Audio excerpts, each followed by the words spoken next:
Hey, I get a lot of people asking me about how I make my Begga cakes. So I take rutabaga and eggs and some seasoning and I make this in my skillet. And then I put some cheese in the middle. So stick around if you want to see how I make them. Hi, this is Terry. I've lost 180 pounds with a combination of keto, carnivore, and counting calories. I started my journey in August of 2019 and reached my goal in November of 2022. Now that I've reached my goal, I'm focusing on my health, both physical and mental. Thank you for watching. So to get this started, I have one rutabaga. This is a small rutabaga. They had bigger ones, but this one just looked better than the others. I cut off both ends, so that way it's a flat surface on each end. And then I just set it like that. Then I pull out my peeler. The peeler for a rutabaga, it works better if it's one of these that is ridged. Of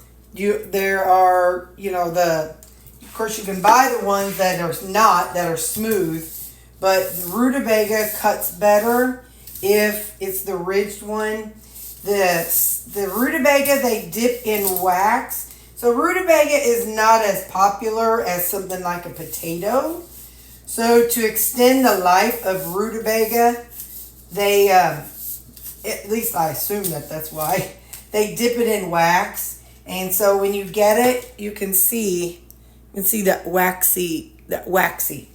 So probably if you grew one yourself, it would cut a little bit easier. Well, it peels fine. You might be able to, or you might not have the wax on it. So when I cook rutabaga, I don't have to peel it. I can put a whole rutabaga in the microwave, but it varies. I'll say 8 to 20 minutes. And, I just wrap it up in a paper towel. And I can put it in the microwave, and then the microwave will cook it. And, but when I want it raw, because I like rutabaga raw on a lot of things, so I just take a peeler and I peel it.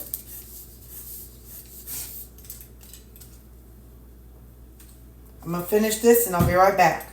From here, you can either take a knife, or I also use a cleaver. This one's small. I'm going to see if I can push a knife through. There we go. So I cut it in half. And then I cut these into smaller chunks. I have an electric chopper. If you don't have one, it would probably be hard. You'll have to maybe use a food processor, because to make the Begga cakes, I like a really fine rutabaga. I like it chopped up really fine. So we are going to chop this up, and I'll show you the texture that I like.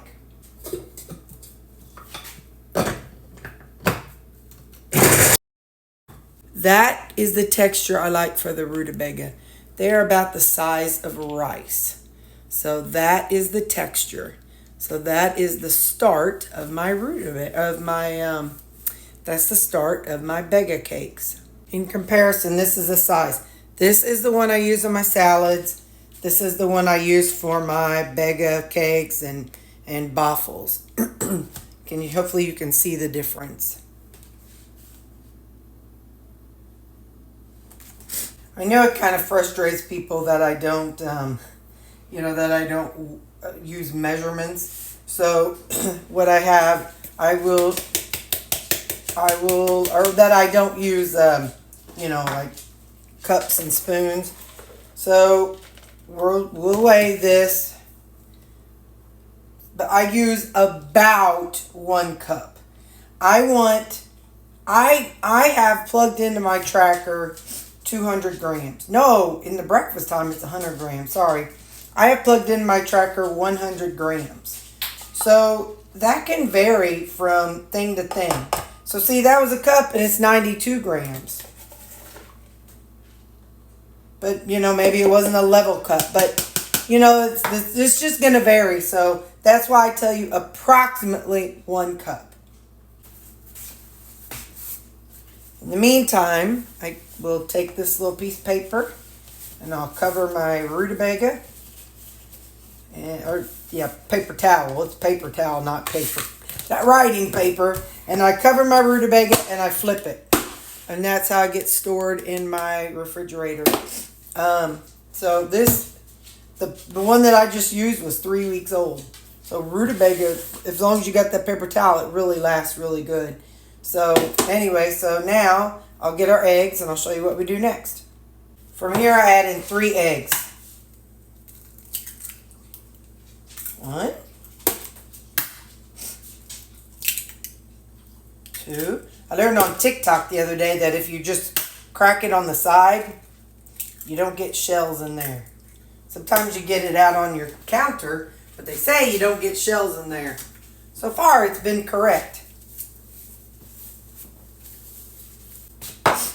From here, I add this seasoning. It's called, the brand is called All Day. And the flavor is, it's a nutritional yeast. So I actually have added some of my own. It's a nutritional yeast with some garlic and onion powder. I don't know exactly how they make it, but that's what I've added to it whenever it got low. It's a nutritional yeast, so it's kind of like a cheesy-ish flavor. This is what I use whenever I make my au gratin potatoes and my Begga Anna. But it's just like I said, a cheesy, garlicky, oniony kind of flavor. I don't ever worry about mixing it up perfect. And then some salt. So I don't mind when there's chunks of white in there. But if you don't want it, make sure you mix it up really well. And next, let's go over to our stove. I'm going to preheat my stove, my skillet, and I'll put some of my oil in it. And let that heat up, and I'll be back when that heats up. Now that my skillet is hot, I will pour my mixture into my skillet.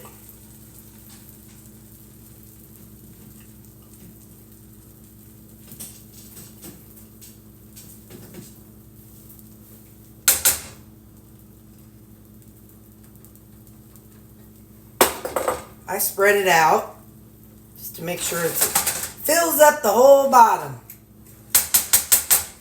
And then I'm going to set that there, and I get my lid. I always set a timer for 4 minutes. Sometimes it takes another minute, sometimes it takes less, but I'll see you all in 4 minutes and I'll show you. I like the top to be mostly all the way done. Alright, let's take a look and see. I like when it can slide around like that. I've used a spatula before, but it makes a mess. This is the same paper plate that I just cut that rutabaga up on. And this is how I do it. Do it like that. Switch hands because I'm right-handed. And then just put it back in. And there we go. I like it when it's mostly done because then I can kind of slide it back down to the center. And I let it go for 2 more minutes. So I'll be back in 2 minutes. Then I have this grate right here. It came out of the bottom of some pan. And when it's done, I'm going to set it out on here to cool. Okay, it's been 2 minutes. I'm just going to, you can either slide it out or however you want to get it out. I'm just going to do that. And then I just let it cool. Now, when I am mass producing them, like I'm going to do later on today, but not in this video, I have these. I don't know if you can see them. There you go.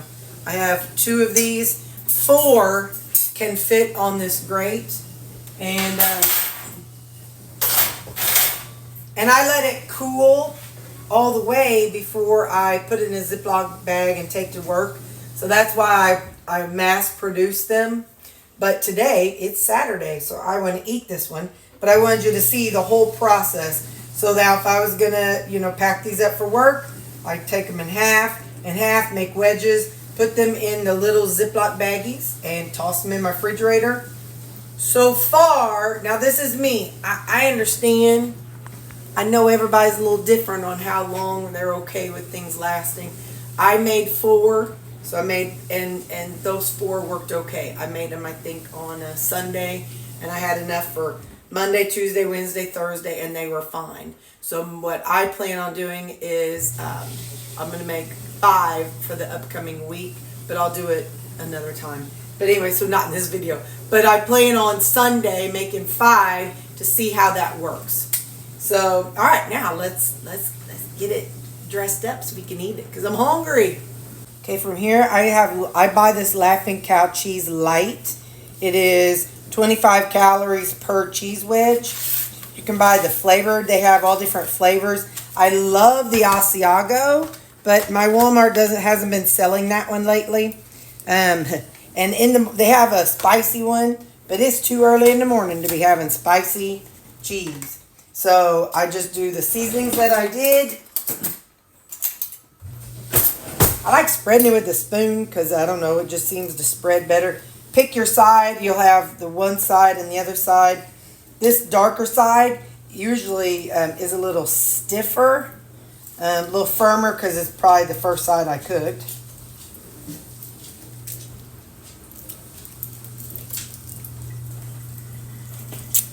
And I'm only going to put the cheese on half of it. So I'll kind of create my own little line for where I'm going to break it at. Whenever I have it at work, you see I have it in wedges. Wedges. And so I break it in half and half again.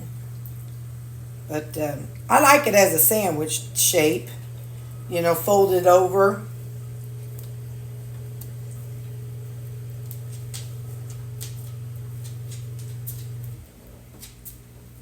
You don't have to be quite as meticulous as me, but yeah.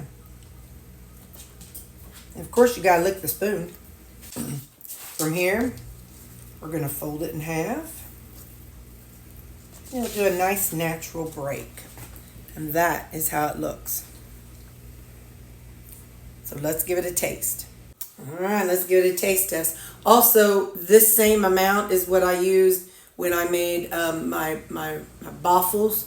So you can also use a dash maker or a waffle maker.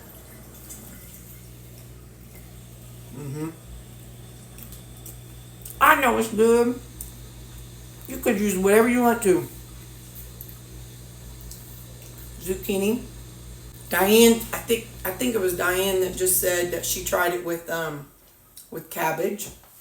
Shredded angel hair cabbage. I mean, the options are limitless. And it doesn't even have to just be breakfast. So, give it a try. But let me know. Let me know in the comments if you make it. Because I want to know, how you make it. There's so many things that you all could do with it. So whether you do it with the waffle maker, whether you do it with the skillet, let me know if you try it, and tell me what vegetable you use. And you ain't even got to use a vegetable. If you're carnivore, leave out the Begga and just make a egg cake. All right, I love you guys. Have a great day. Bye.